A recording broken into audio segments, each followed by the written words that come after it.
Hey, what's going on, everybody? It's Wilhelm Scream, and welcome back to the channel for more Destiny 2 news and intel. And in today's video, we're going to be covering a whole bunch of items that you probably want to collect before tomorrow's reset. Most notably, something over at Banshee 44, but there's a whole bunch of other loot. We'll also cover some new farm glitches that have become apparent in the last couple of days regarding the Salvation's Edge raid, as well as some dungeon stuff.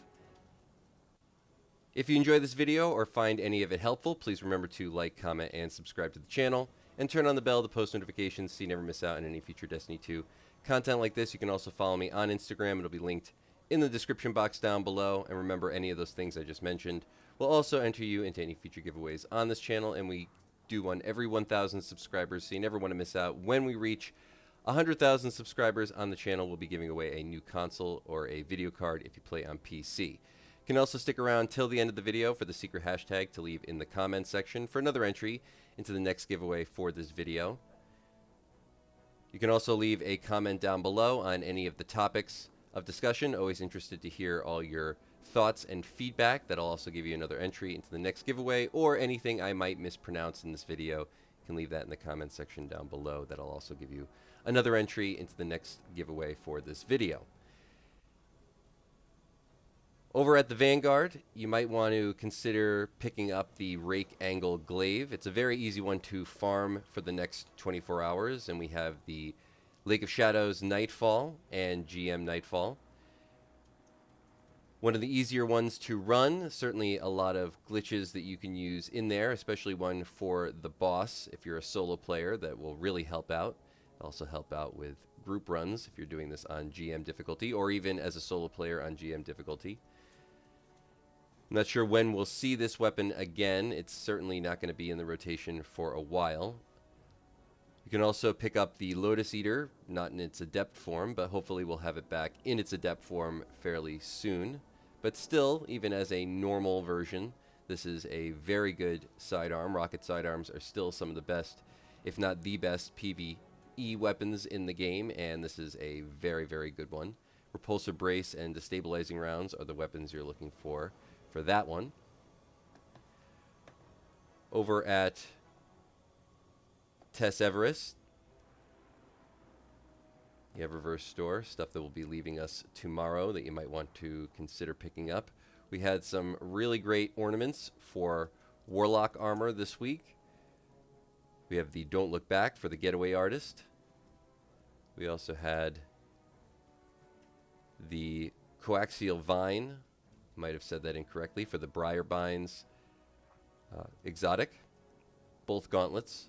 So if you're a Warlock and you like to run Exotic gauntlets, this is the week to certainly deck out your character a little bit more. We have the modded shell, which I thought was really cool, and we also have the Pocket Ace, the weapons ornament for the Ace of Spades, available this week. Remember, all the other shaders as well as items will also be leaving us tomorrow.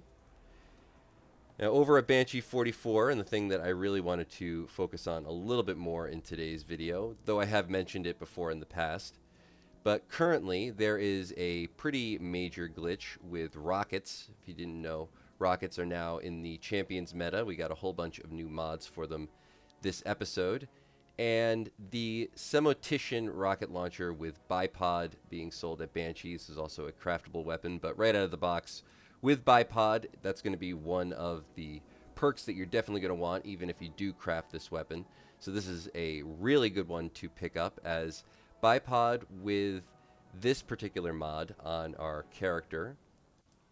Oh, I don't want to change my character. The combination of perpetual destruction as well as gold from lead, not lead from gold, is incredible right now, and will pretty much give you infinite heavy ammo if you're using a rocket launcher with bipod and you have these two mods equipped. So certainly worth picking up. It's not supposed to work that way. This is a glitch. I don't know if it'll be patched by next week, though I don't think it will, as it's sort of a unique one, and maybe will go unnoticed by Bungie. Let's hope. Fingers crossed. but pick it up if you don't have it. Also at Banshee 44, if you were looking for any of these other weapons, there are some other decent ones, I would say. Certainly a fair bit of craftable ones. The Retrofit Escapade is really good crafted. We also had the Path of Least Resistance, which can be crafted. And this Glaive, the Enigma, which I believe has the Tempered Trust haft, is also really, really good. Remember, the Tempered Trust haft is the best haft that you can get for any Glaive, as it increases your melee speed by about 50%. So, worth picking up there.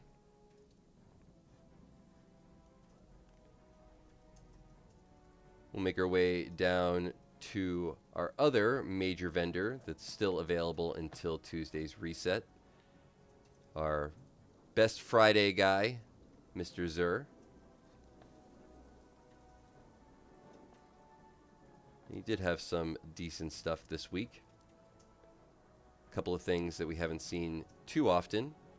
We have the Borealis Catalyst. I'm sure most people will skip on that. But we also have the Sleeper Simulant Catalyst, which is amazing. Really good in the current dungeon, the Sundered Doctrine, for the bosses were the ones that are the Shrieker Eyes. It's very good for that. Though I think the Anarchy is still outdoing it a bit. But if you don't have Anarchy, this is a great one to pick up.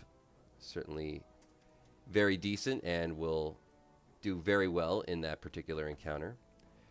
We had a Graviton Forfeit with a 66 roll. We had the Phoenix Cradle with a 62 roll. And we had the Nezarec Sin with a 68 roll. Very high on that one. Unfortunately, not the best stat distribution. We also had exotic class items available to farm this week. Under Strange Gear, we had a Hawkmoon with Quick Draw and Heavy Grip. We had a Sweet Business.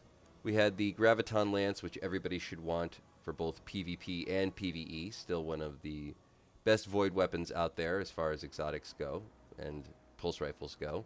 And then we had the Queen Breaker, which is also really, really amazing. Very good for that same encounter in the Sundered Doctrine. Might even be slightly better than the Sleeper Simulant, but a really good one to pick up if you don't have it. For legendary weapons, we didn't really have anything outstanding this week, but we'll just run through them really quick. And unfortunately, the legendary armor on all three classes, though I think the Hunters had a pair of standout gauntlets, were all fairly mid. So maybe don't waste too many of your strange coins there. But do remember to pick up your strange coins, your Favor of the Nine buff, so that you can farm out more strange coins in the coming weeks. Remember, you can stack that up to 3 times, but it requires you to pick it up 3 different weeks in order to get the full stack of it. Down at Tess. Excuse me, not Tess. 8-1 for shaders this week.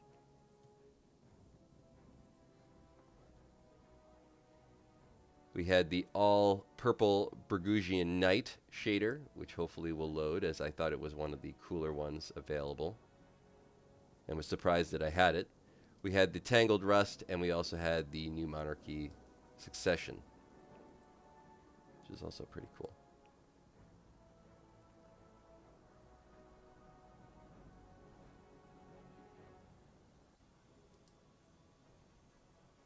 Going to look around the directory really quick before we head over to our last vendor, who will be resetting tomorrow. But a couple of things to know. As I said, over in the Pale Heart, we have a new glitch for Salvation's Edge. Now, this will make this whole encounter very easily farmable, even by 2 people.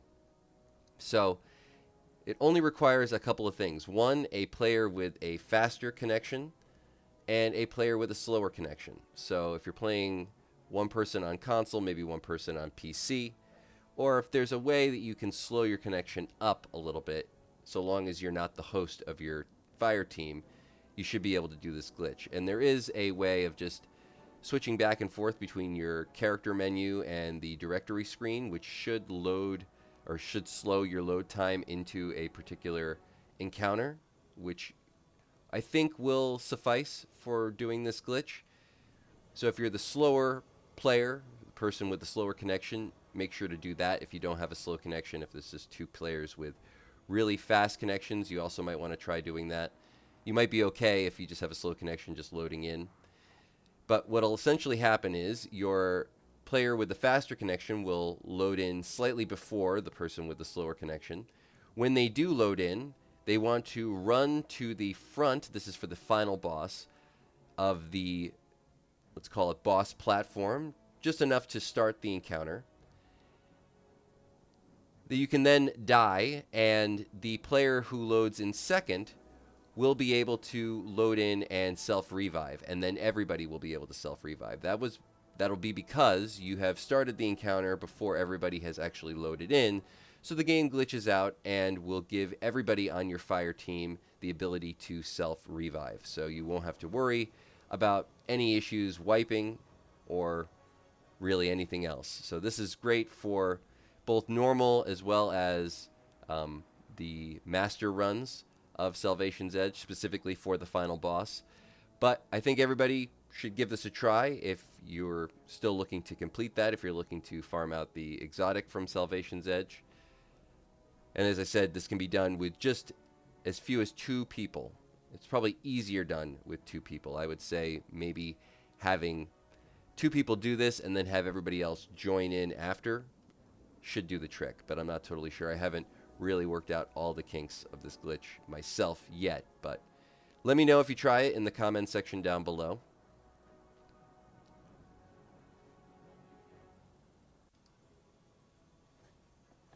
Over in our new raid, the Sundered Doctrine, there is apparently still a glitch going on where you're not able to get the final Exoitc, so just be aware of that. Apparently it is dropping, but it's just not dropping nearly as often as it should. So just thought I would let everybody know as far as that's concerned. Though it's not the featured dungeon this week, it might be next week. The Vespers host is also suffering from the same sort of glitch where the icebreaker is not dropping.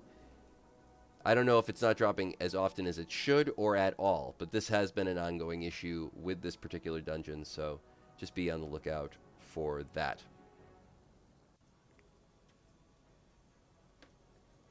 Down in the last city, the Nether was having an issue where people were not able to load into the new areas. This was in order to complete your borrowed Dyad catalyst, or you at least needed to in order to complete your borrowed Dyad catalyst. That apparently has been somewhat fixed, and those 2 new areas are being favored. So there should be a prioritization on your load-in. You should get those 2 much quicker, if not first. Also, there is a way to get the 4th borrowed Dyad catalyst by simply doing a out of bounds glitch that will allow you to get to it much quicker. And if you'd like to know a little bit more about that, you can let me know in the comment section down below, and I'll do a full tutorial on how to do it.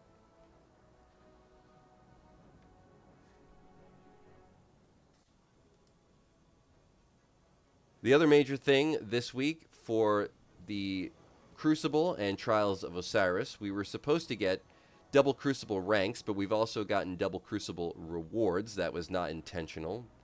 So because of this glitch, we are getting now both double Crucible and double Trials ranks. So double Trials rewards as well as double Trials ranks, as this is applying to Trials, the Crucible buff. So farm out Trials while you still have it, as that will be leaving tomorrow. And we probably won't see another bug like this for a while, so worth doing.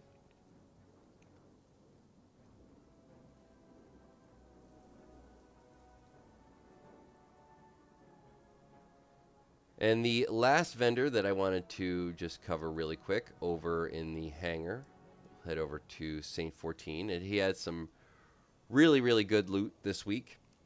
And as I said, because of the double Trials ranks as well as rewards buff being glitched, you're probably going to get the reward you want a whole lot faster, even if you're just going for the Lighthouse passage, which is very worth doing. You get a ton of stuff for all my PvE-focused players out there. I know that even a Lighthouse passage might seem daunting, but believe me, you will get there. Might take a little bit of time, but, you know, we are later in the week now, so hopefully some of the sweatier players have been cleared out. But if you are playing Trials of Osiris this week, within the last day or so, we have the Exalted Truth available in its Adept form, so good luck there. Some great loot as well as that is concerned for PvE focused players. The XUR'S Care is very, very good. I personally like yesterday's question. I know Shiora's Wrath, probably saying that incorrectly, is also very, very good. I don't know if tomorrow's answer will be good for PvE with the rocket focused meta at the moment, but I'm sure it'll also pay some dividends. And that is going to be it for all the information in today's video. Hopefully you found something in this video helpful. Please remember to like, comment, and subscribe to the channel, and turn on the bell to post notifications so you never miss out on any future Destiny 2 content like this. Remember, you can also follow me on Instagram. It will be linked in the description box down below, and any of those things will also enter you into any future giveaways on this channel. We do one every 1,000 subscribers, so you never want to miss out. If you've watched till this point in the video, you can also leave a hashtag Trials of Osiris or a hashtag Heresy or a hashtag The Final Shape in the comments section down below. One more thing I did want to discuss before I forget. We did have the gameplay trailer for Marathon on Saturday. If anybody missed it, it was interesting, I have to say. We got a full trailer, which was, I have to say, elaborate, and we got the gameplay from a whole bunch of Destiny streamers as well as other games that were playing it over the last, I guess, 6 months or so, though I've heard people were playing this as much as 4 years ago. I honestly don't know what I think about Marathon at this point. Extraction shooters have never really been a thing that I've ever had interest in playing. And though this is Bungie, I'm not a huge fan of the aesthetic that they've chosen. I certainly don't think it looks nearly as good as Destiny does. Kind of looks cheap, a little bit blocky almost.